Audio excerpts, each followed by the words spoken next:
avez certainement oublié. Mais il y a 2 semaines, nous avons parlé de la chute d'Élie au début du chapitre 19.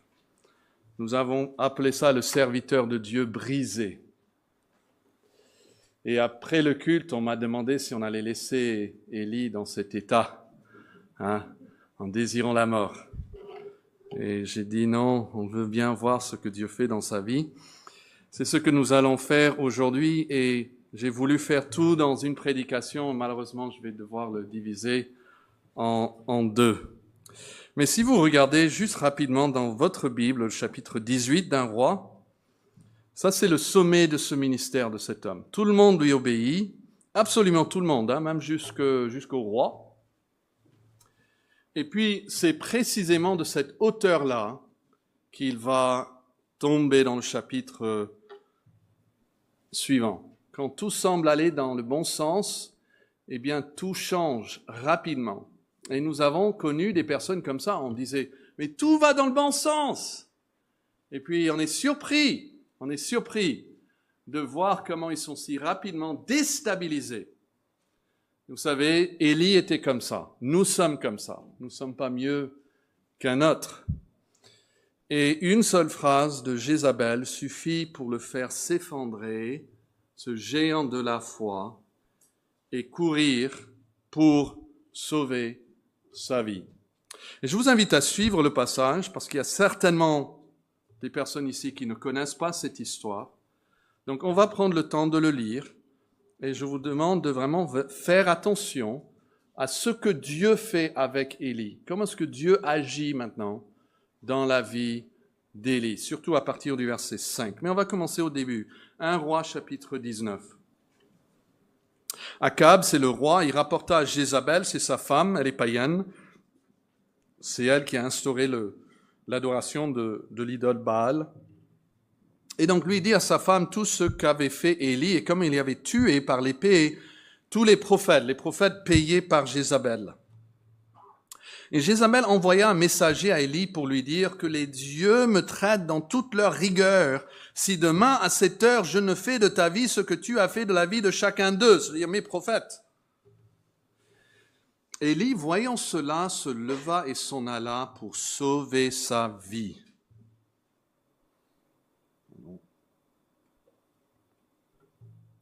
Il arriva à Beersheba, qui appartient à Juda. Et il y laissa son serviteur. Pour lui, il alla dans le désert, où, après une journée de marche tout seul, il s'assit sous un genêt, type d'arbre, et demanda la mort, en disant « C'est assez. Maintenant, Éternel, prends mon âme, car je ne suis pas meilleur que mes pères. » Il se coucha et s'endormit sous ce genêt. Et voici, un ange le toucha et lui dit, « Lève-toi, mange. » Il regarda et il y avait à son chevet un gâteau cuit sur des pierres chauffées et une cruche d'eau. Il mangea et but, puis se recoucha pour dormir. L'ange de l'Éternel vint une seconde fois, le toucha et dit, « Lève-toi, mange, car le chemin est trop long pour toi. » Il se leva, mangea et but, et avec la force que lui donna cette nourriture, il marcha 40 jours et 40 nuits dans une direction spécifique, jusqu'à la montagne de Dieu, à Horeb. C'est aussi appelé Mont Sion. Et là, il entra dans une caverne et il passa la nuit. Et voici la parole de l'Éternel lui fut adressée en ces mots. « Que fais-tu ici, Élie » Il répondit, « J'ai déployé mon zèle pour l'Éternel, le Dieu des armées. Car les enfants d'Israël ont abandonné ton alliance, ils ont renversé tes autels, et ils ont tué par l'épée tes prophètes. Je suis resté, moi, seul, et ils cherchent à m'ôter la vie. » L'Éternel lui dit, « Sors et tiens-toi dans la montagne devant l'Éternel. Et voici l'Éternel passa. Et devant l'Éternel, il y eut un vent fort et violent qui déchirait les montagnes et brisait les rochers. L'Éternel n'était pas dans le vent. Et après le vent, ce fut un tremblement de terre. L'Éternel n'était pas dans le tremblement de terre. Et après le tremblement de terre, un feu. L'Éternel n'était pas dans le feu. Et après le feu, un murmure doux et léger. Quand Élie l'entendit, verset 13, il s'enveloppa le visage de son manteau et finalement sortit et se tint à l'entrée de la caverne. Et voici une voix lui fit entendre ces paroles. « Que fais-tu ici, Élie » Il répondit, « J'ai déployé mon zèle pour l'Éternel, le Dieu des armées, car les enfants d'Israël ont abandonné ton alliance. Ils ont renversé tes autels. Ils ont tué par l'épée tes prophètes. Je suis resté moi seul, et ils cherchent à m'ôter la vie. » L'Éternel lui dit, « Va, reprends ton chemin par le désert jusqu'à Damas. Et quand tu seras arrivé, tu oindras Hazaël pour roi de Syrie. Tu oindras aussi Jéhu, fils de Nimshi, pour roi d'Israël. Et tu oindras Élisée, fils de Shaphat, d'Abel Méola, pour prophète à ta place. » Nous allons arrêter pour l'instant la lecture de la parole ici et l'histoire d'Élie. Alors nous avons vu la dernière fois que Élie est précipité dans la chute par une menace visant sa vie et son ministère. Et puis, il est entraîné dans cette chute. Il active sa chute, si vous voulez, par sa fuite. Il décide de fuir. Avant, Dieu lui avait dit 3 fois « va » et il est allé. Mais maintenant, il va sans que Dieu lui demande d'aller. Et le verset 3 nous dit qu'il se leva et s'en alla pour sauver sa vie. Et nous avons considéré le fait qu'il a agi cette fois-ci en autonomie, c'est-à-dire sans la direction du Seigneur, sans se soumettre à l'Éternel, sans chercher le conseil de Dieu même dans la prière.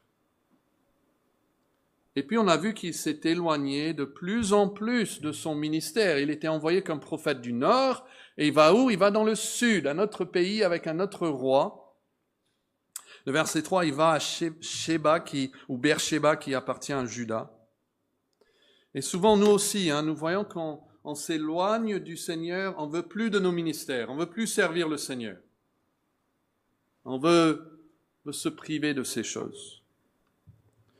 Mais nous voyons aussi qu'il s'éloigne des autres, car à un moment, il laisse même son serviteur. Et plus tard, Élisée sera appelé le serviteur d'Élie. C'est presque comme un second, un partenaire dans le ministère. C'est un autre prophète qui aurait pu l'encourager. Non, il veut même pas d'autres croyants dans sa vie. Il veut être seul. Et Élie s'enfonce dans sa chute en se laissant submerger par son échec et en désirant la mort. Nous voyons ça au verset 4. Il médite, mais il pense à son échec, il veut que mourir. Il est abattu, il est découragé, vraiment bouleversé. Et il dit quelque chose qui est révélateur, je pense, au verset 4. Il dit « Je ne suis pas meilleur que mes pères ». Père, c'est une référence probablement à d'autres prophètes. Même Élisée lui-même, quand il voit Élie monter, il dit « Mon père !» il dit ça. Et lui regarde vers ses pères. Il est fils de prophète. Et il dit « Je ne suis pas mieux que les autres ». Et le fait qu'il dit cela laisse quand même entendre qu'il avait auparavant caressé l'idée qu'il l'était peut-être, n'est-ce pas? Qu'il allait peut-être réussir là où les autres prédicateurs avaient quand même échoué. C'est ça, je pense, dans le contexte, ce qui aurait rendu Élie meilleur que ses pères. Il aurait réussi là où ils avaient échoué. Il aurait pu ramener Israël à Dieu et penser le voir. Et puis ça s'est parti. Et nous voyons dans cela, jeunes, vous avez un trou là, que nos plus grandes déceptions révèlent quoi? Nos plus grandes ambitions. Nos plus grandes déceptions dans la vie révèlent nos cœurs à nous-mêmes et aux autres, parce qu'ils révèlent ce qu'étaient nos plus grandes ambitions. Mais ce que je veux noter maintenant, c'est qu'est-ce que Dieu fait pour son serviteur. Et malheureusement, on va devoir couper le sermon en deux, mais je pense que nous pouvons concentrer sur les actions de Dieu. Comment est-ce qu'il réagit? Quelle est la stratégie de Dieu pour sortir d'Élie, d'en dessous ce genet qui veut mourir, et de le ramener au service de l'Éternel? Et je pense qu'il y a des leçons très précieuses à tirer, parce que nous avons le même Dieu. Élie est comme nous, la Bible dit en Jacques, et nous avons aussi le Dieu d'Élie. Il n'a pas changé. Alors, quelle est la toute première réaction? Quel est le tout premier geste de Dieu envers Élie? On apprend beaucoup de quelqu'un en observant sa première réaction à quelque chose. Quelqu'un dit quelque chose et sans le vouloir, elle réagit, la personne réagit. Ça nous dit long sur le caractère de la personne. Le verset 5 nous dit qu'il se coucha et s'endormit sous cet arbre. Et soudain, qu'est-ce qui arrive? Vous pouvez l'imaginer? Boum! Dieu lui envoie un orage pour le réveiller et le tremper. Où Dieu lui dit, bon, tu veux mourir, Élie? D'accord, mais vas-y, creuse ta propre tombe d'abord. C'est rien de tout cela, n'est-ce pas? Dieu ne frappe pas, il ne gronde pas, il ne le sermonne pas. Qu'est-ce qu'il fait? Il envoie un ange pour faire quoi? Pour le servir, n'est-ce pas? Dieu ranime son serviteur au cœur brisé en prenant soin de lui. Notez-le au verset 5. Dieu envoie un ange. Cet ange touche Élie et cet ange lui donne à manger. L'ange de l'Éternel est souvent utilisé pour des apparences de Jésus-Christ avant même son incarnation. Nous pouvons voir ici peut-être le Fils de Dieu lui-même qui apparaît. Et Dieu restaure Élie de manière très, très concrète. Vous pouvez le voir. D'abord, il lui donne quoi? Il lui donne de la nourriture pour qu'il retrouve ses forces. Vous savez, c'est la 3e fois que Dieu nourrit Élie de façon miraculeuse, n'est-ce pas? Et pourtant, c'est la plus glorieuse des 3. D'abord, il a nourri Élie comment? Par des oiseaux, n'est-ce pas? Des corbeaux. Et puis, il est parti chez une veuve païenne, vous vous rappelez? Il y avait toujours juste un peu à manger tous les jours. Et ici, c'est un ange. Je vous assure que les anges sont de bons cuisiniers. Ça fait de bons repas. Et ce n'est pas un hasard si, au moment le plus bas de sa vie, Dieu lui manifeste son amour et sa solitude avec tendresse. Dieu vient à lui avec douceur pour prendre soin de lui et témoigner son amour lorsqu'il est toujours dans cette attitude de rébellion contre Dieu. Et puis il lui accorde du repos aussi, n'est-ce pas, pour apaiser son corps et son esprit. Il lui permet de dormir. Le psaume 127, verset 2, dit que Dieu donne à ses bien-aimés pendant leur sommeil. Mais on peut aussi le traduire comme dans le Darmi, Dieu donne le sommeil à son bien-aimé. En fait, les deux sont vrais. C'est-à-dire, Dieu peut faire des choses pour vous-même en dormant. Mais même le sommeil est un don de Dieu. Il y avait un prédicateur qui s'appelait Hugues Latimer. Il a été exécuté le 16 octobre 1555 en Oxford, en Angleterre. Et il avait été condamné à mort pour hérésie par le feu sous le règne de Marie Ière, roi d'Angleterre. Elle était une souveraine catholique et il y avait eu une réforme dans le pays, mais elle était très attachée au catholicisme et donc quand elle est venue au trône, elle a essayé de tout renverser et de rétablir le catholicisme romain en Angleterre. Et Latimer était un prédicateur connu, il refusait l'autorité du pape, il refusait certaines doctrines catholiques comme la transsubstantiation, et ça lui valait la mort à l'époque. Et donc c'est la veille de son exécution, il doit mourir par le feu le lendemain. Imaginez ça, vous savez que demain, c'est votre dernière nuit sur terre, et que demain vous allez brûler vif. Et le maire de la ville, le maire d'Oxford, à qui il avait été confié, il a pitié pour Hugues. Et il proposa de rester auprès de lui toute la nuit. Il dit, je peux rester auprès de toi toute la nuit, je peux veiller avec toi. Mais le réformateur décline cette manque de bonté. Et il lui a dit, non, cette nuit, je dormirai aussi profondément que jamais. Demain, mon petit déjeuner sera peut-être un peu amer, mais mon souper sera des plus doux. Et il parlait bien sûr que son exécution serait douloureuse, mais que ça lui conduirait dans la présence du Seigneur et qu'il allait souper avec l'agneau de Dieu. Vous savez, le Seigneur peut nous donner le sommeil. Nous avons dans notre chambre, René et moi, sur le mur, ces mots du psaume 3, verset 6.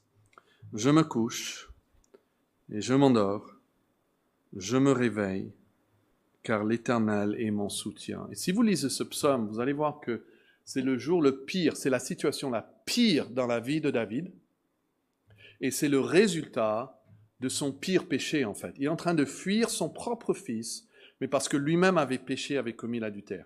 Donc il subit les conséquences de ses propres péchés, se trouve dans une situation le pire de sa vie, et là il est dans la forêt, et il dit, je vais me coucher, je vais m'endormir, et je vais me réveiller, car l'Éternel est mon soutien. Et Dieu donc lui donne aussi la force pour poursuivre ce long chemin jusqu'à Horeb. Vous voyez ça au verset 7, l'ange de l'Éternel vint une seconde fois, le toucha et dit, « Lève-toi, mange, car le chemin est trop long pour toi. » Il se leva, mangea et but, et avec la force que lui donna cette nourriture, il marcha 40 jours et 40 nuits jusqu'à la montagne de Dieu. Là, on voit vraiment que c'est une force divine. Vous savez, c'est la même force que Dieu lui avait donnée quand il a couru devant le char d'Akab. Il a couru même plus vite que les chevaux. Et là, même après sa rébellion, Dieu lui donne encore cette force miraculeuse. Alors, bien sûr, c'est pas tout, on peut pas s'arrêter là, mais c'est vraiment essentiel. Le peuple de Dieu, les serviteurs de Dieu, ils ont besoin d'être renouvelés et fortifiés. C'est exactement ce que Jésus a fait parfois avec ses disciples. Il y a un moment où Jésus dit à ses disciples en Marc 6, 31, « Venez à l'écart dans un lieu désert et reposez-vous un peu. » Dit, oh, Jésus toujours axé sur le spirituel. Non, vous savez que le physique est lié au spirituel. Il a vu que ses disciples avaient besoin de repos. Et il y a toujours en plus de ministère à faire. On peut servir d'autres personnes, on peut prêcher d'autres prédications, on peut guérir d'autres malades. Jésus décide qu'il y aura des malades qui ne sont pas guéris. Il y aura des prédications et des enseignements qui ne seront pas faits parce qu'ils ont besoin du repos.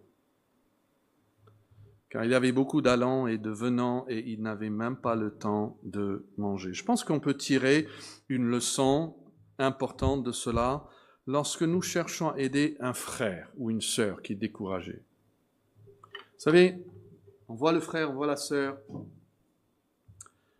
La première chose à faire n'est peut-être pas de lui donner une leçon sur la foi ou sur la persévérance, ou qu'il faut persévérer, tenir bon, coûte que coûte. Peut-être avant toute autre chose, même si ce n'est pas le plus important, mais peut-être la première chose dont la personne a besoin, c'est simplement d'être consolée et soulagée. Peut-être un mot d'encouragement dans un mail ou un message sur WhatsApp, dont quelques-uns ici sont vraiment doués pour faire, dans lequel nous pouvons tous améliorer. Peut-être tout simplement que la personne a besoin de cela, en tout cas au début. Pensez à Jésus avec Pierre.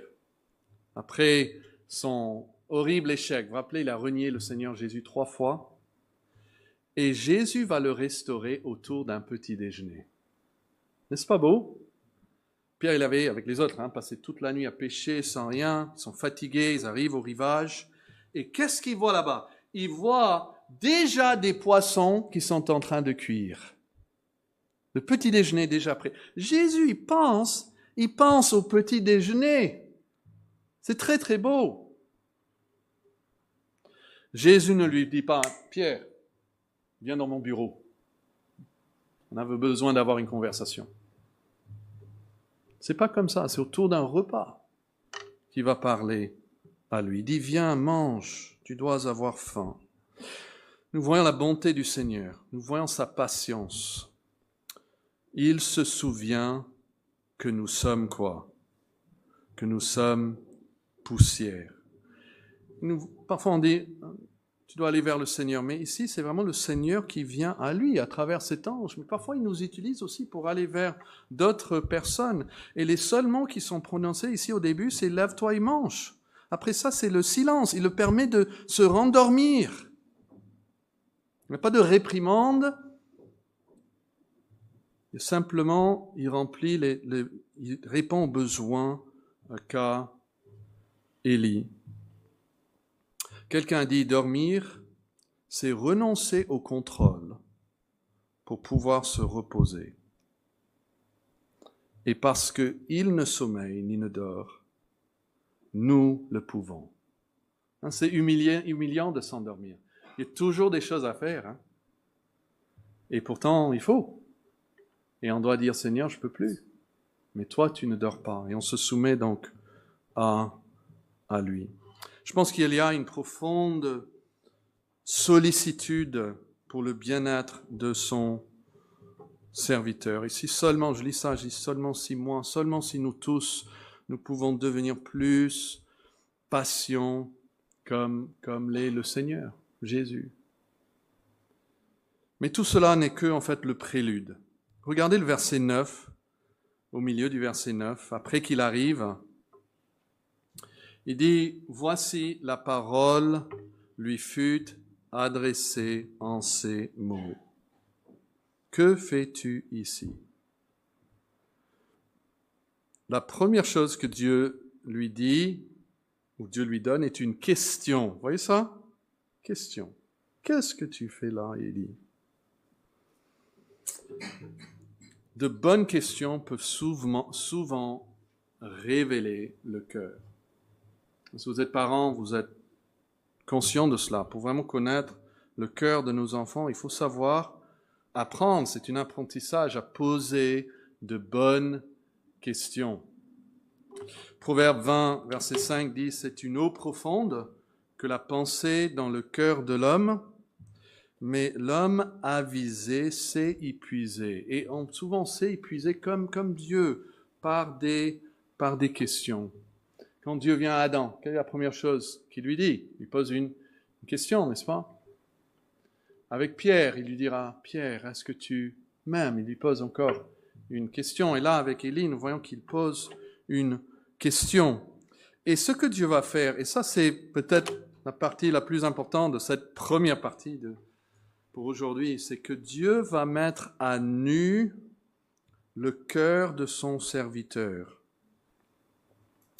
en lui refusant ce qu'il désire le plus.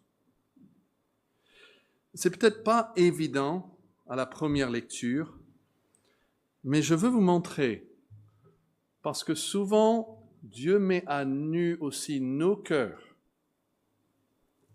pas en nous donnant ce qu'on désire tellement, mais en fait en nous refusant les choses qu'on désire tellement. C'est pour ça que nous ne prêchons pas un évangile de prospérité où l'évangile vous donne tout et plus. Non, Dieu refuse souvent ce qu'on désire le plus. Notez là encore au verset 9, regardez-le de près. La parole de l'Éternel lui fut adressée en ces mots, « Que fais-tu, Élie » Alors vous allez me dire, après sa réponse, il a répondu à la question.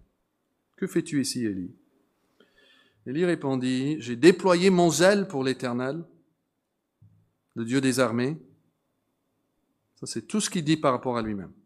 Après, il dit, les enfants d'Israël ont abandonné ton alliance, ils ont renversé tes autels, ils ont tué par l'épée tes prophètes. Je suis resté moi seul et ils cherchent à m'ôter la vie. Vous notez le contraste entre ce que j'ai fait et ce que l'Éternel a fait. Ici au verset 10, j'ai déployé mon zèle pour l'Éternel.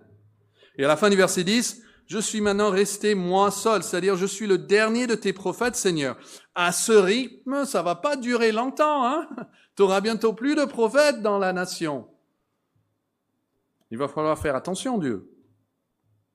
Et selon ce qu'il dit ici, qu'est-ce que l'Éternel a fait dans tout cela?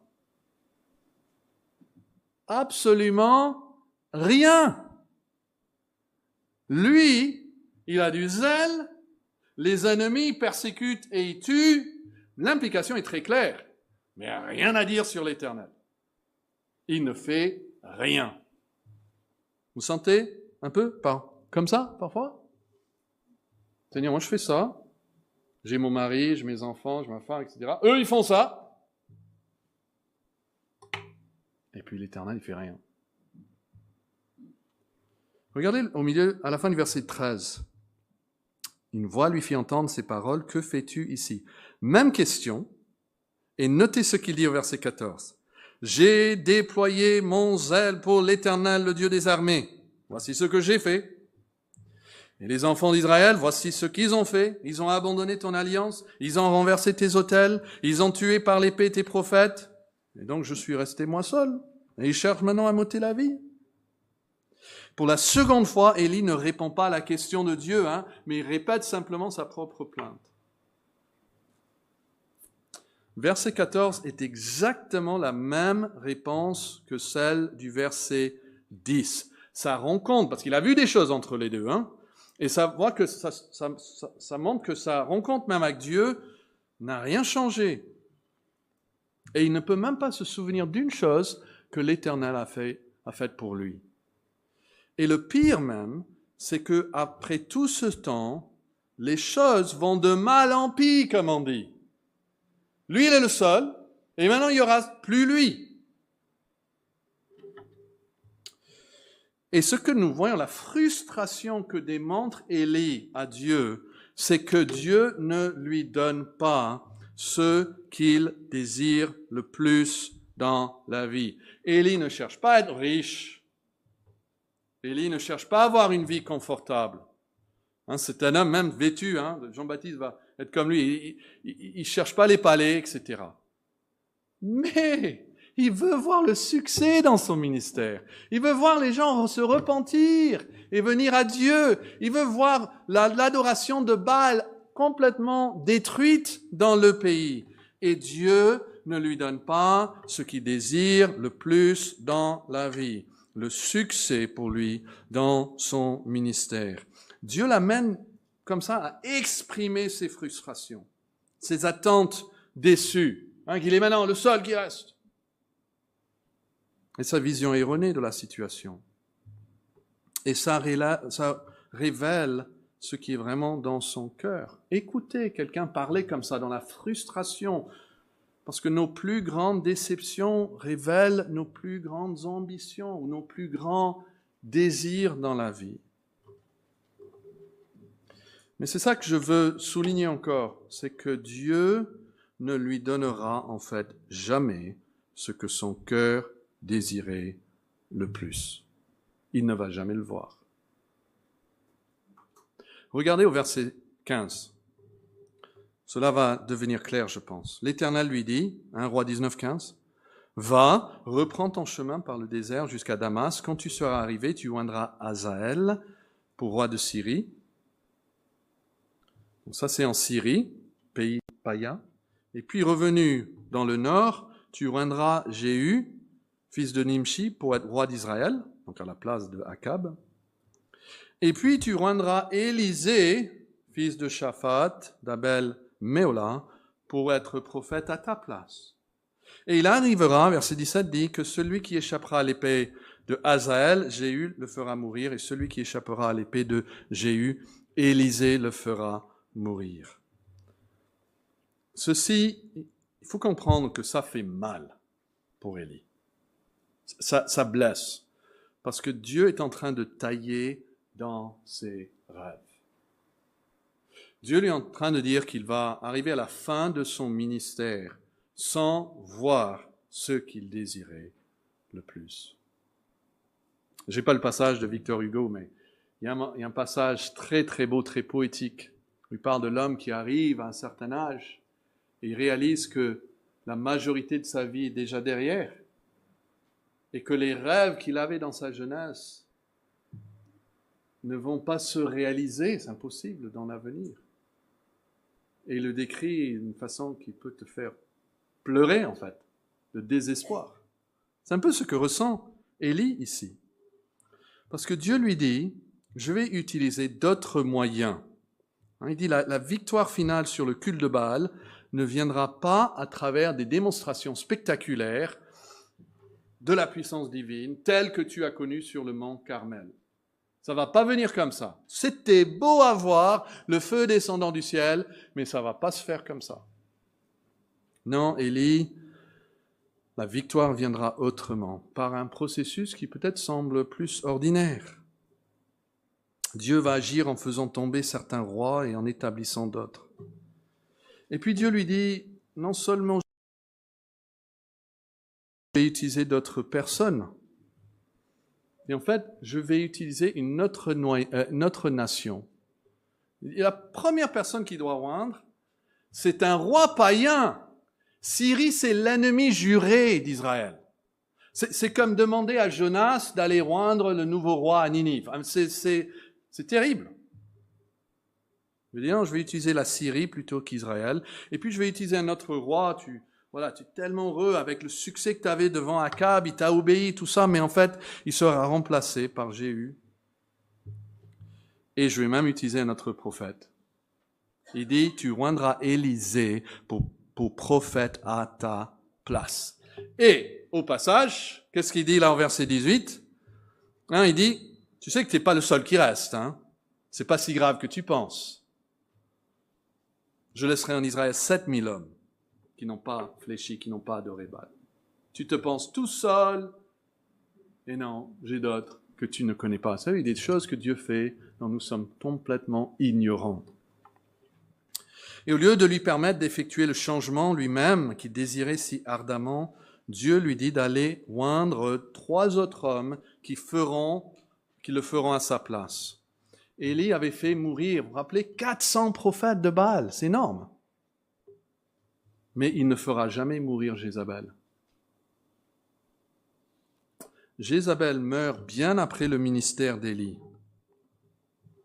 Le verset 17 dit, « Il arrivera que celui qui échappera à l'épée de Hazaël, Jéhu, le fera mourir. » Jéhu, si vous lisez la suite de l'histoire, il sera l'instrument du jugement de Jézabel. Vraiment, il est un instrument de jugement, incroyable. Même Joram, qui est le roi d'Israël, le fils d'Akab, Jéhu va le tuer personnellement. Et puis il va tuer aussi Akazia, qui est le roi allié à Joram, roi de Juda. Il va tuer il y a 70 fils d'Akab, c'est Jéhu qui va les faire mourir.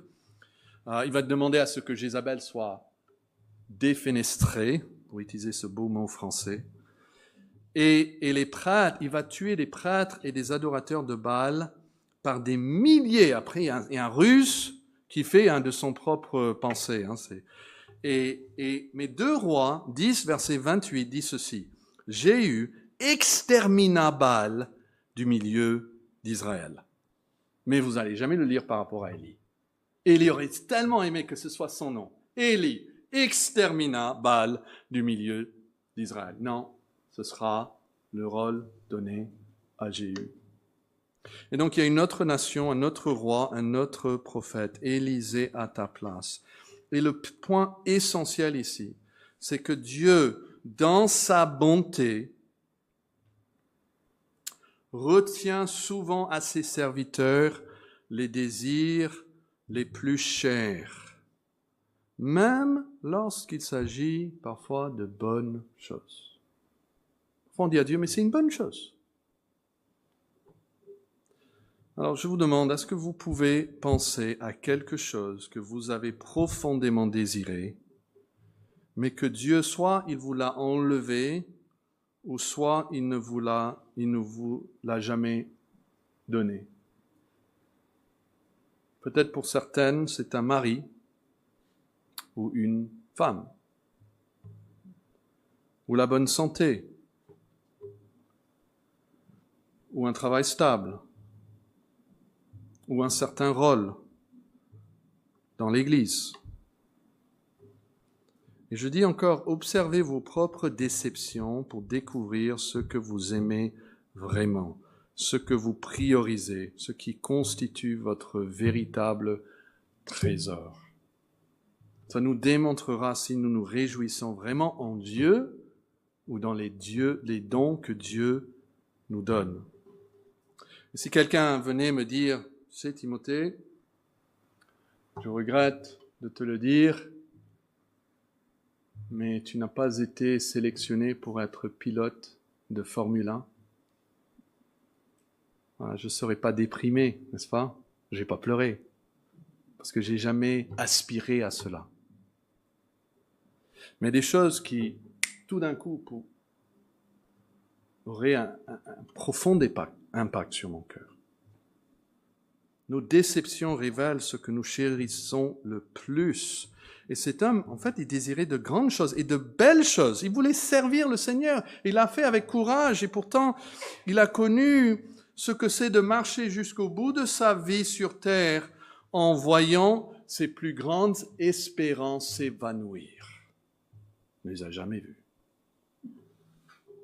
Et Dieu est un Dieu qui aime tellement ses enfants qu'il est prêt parfois à leur refuser leurs désirs les plus profonds. Et nous devons l'accepter. Sinon, on va se frustrer nous-mêmes. Dans chaque grande déception, nous sommes tentés d'oublier que Dieu est Dieu et que Dieu est bon. Pour vous les jeunes qui sont là, je vous assure que Dieu dit non aux adultes aussi souvent qu'il dit non aux enfants, n'est-ce pas? Et je peux aussi dire que c'est aussi difficile pour un adulte d'accepter non que c'est pour un enfant d'accepter non.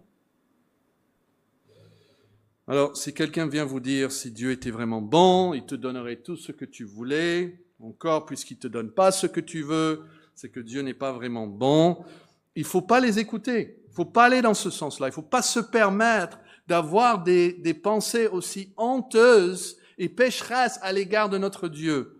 C'est déjà le mensonge de qui? Le premier mensonge de Satan à Ève et à Adam, c'est que Dieu ne veut pas que vous soyez comme eux. Il vous prive de ce qui est bon. Il faut manger le fruit.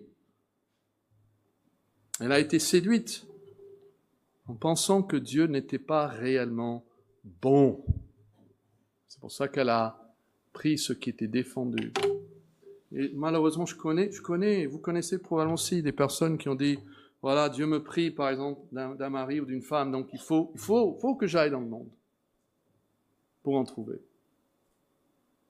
Parce que j'ai besoin, c'est ce qui est bon pour moi, et je ne peux pas faire confiance au Seigneur qui me dit non. Alors, il y a beaucoup de facteurs qui peuvent amener quelqu'un dans un état de découragement, de fatigue intérieure, de dépression, comme on dit. Il y a notre condition physique, il y a un intérêt même dans le physique ici.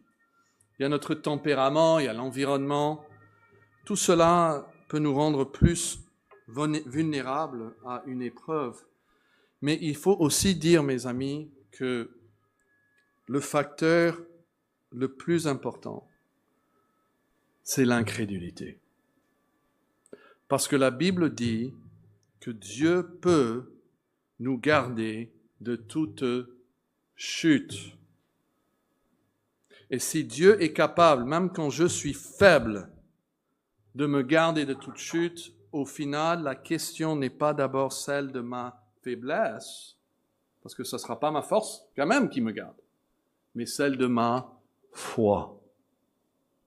Et parfois on aime dire, c'est ma faiblesse, c'est la faiblesse de mon corps, de mon chair, etc. Mais en fait, c'est la faiblesse de notre foi qui nous fait chuter.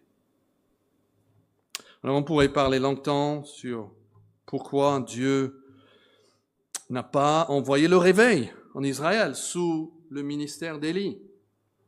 Pourquoi il a permis d'avoir vraiment cette presque touché du bout des doigts, et puis il a enlevé le réveil de sa main. Mais honnêtement, très souvent, il ne nous est pas donné à savoir, n'est-ce pas? Je ne vais pas dire à Élie, je vais t'expliquer pourquoi Élie, je fais comme ça. Il n'y a pas d'explication. Et vous allez mourir, mon ami, avec des questions non résolues. Vous allez jusque votre lit de mort, il y a des choses que vous n'allez pas comprendre. Et c'est parce que Dieu est Dieu et nous ne sommes pas Dieu.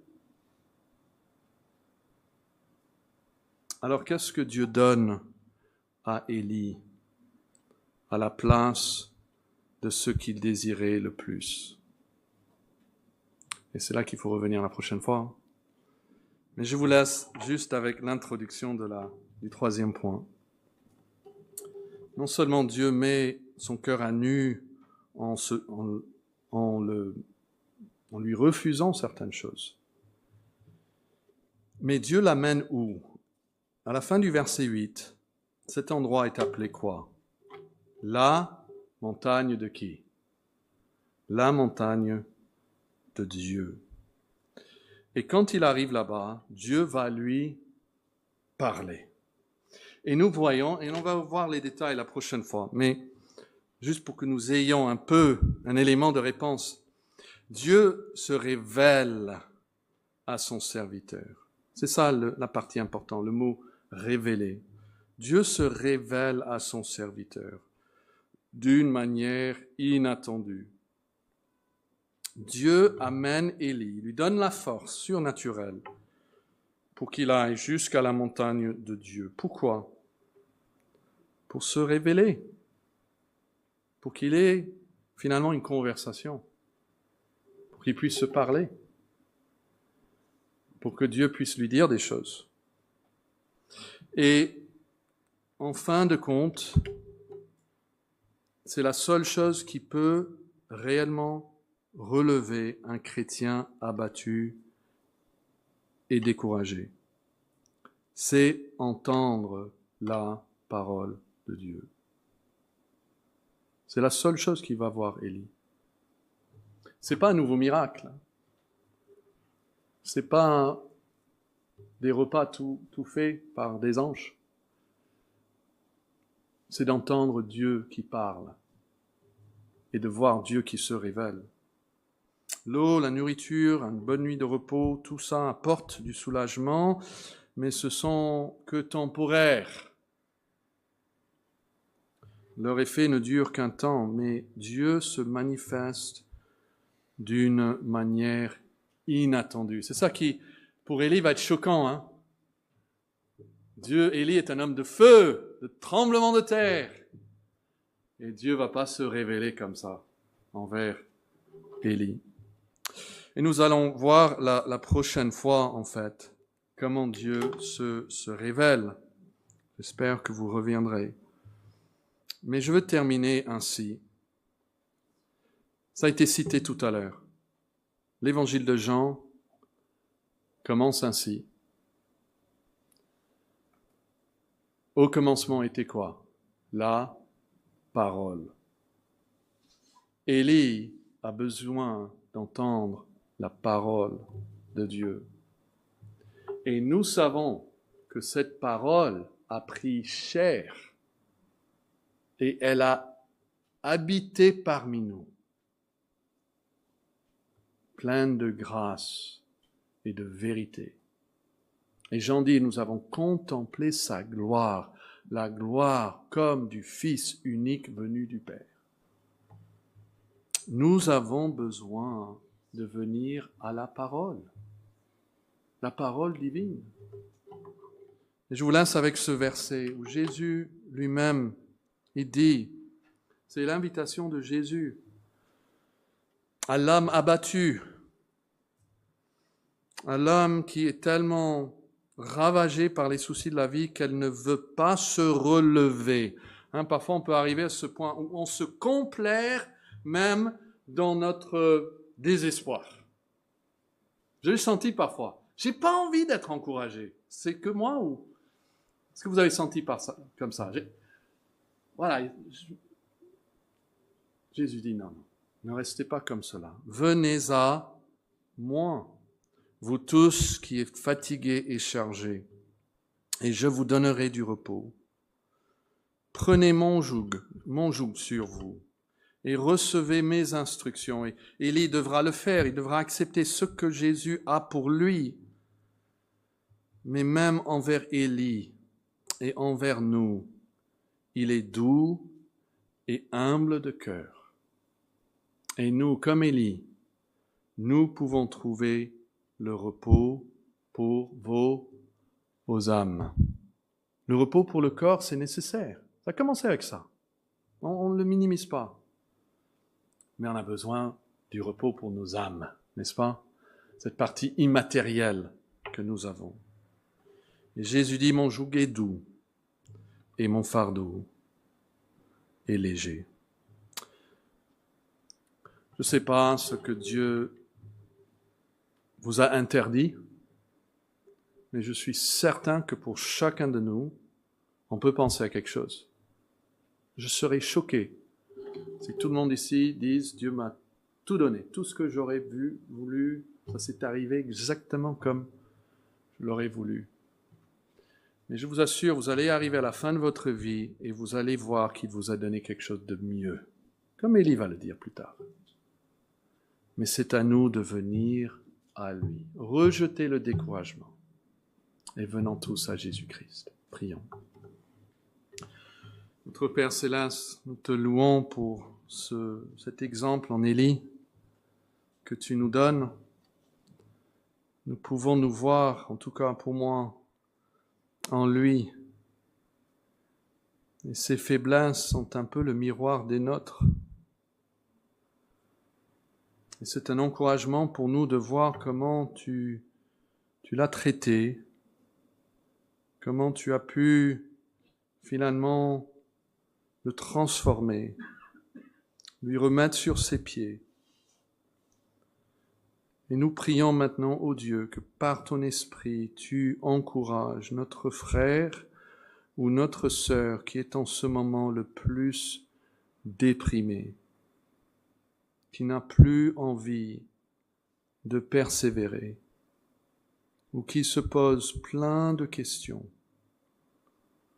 Que tu viennes tout près d'eux, que tu rafraîchisses leur cœur, que tu leur donnes la certitude dans leur être intérieur que tu es bon, que tu les aimes d'un amour éternel, que tu as déjà donné ton Fils sur la croix pour eux, et que si tu n'as pas épargné ton propre Fils, mais que tu l'as livré pour eux, que tu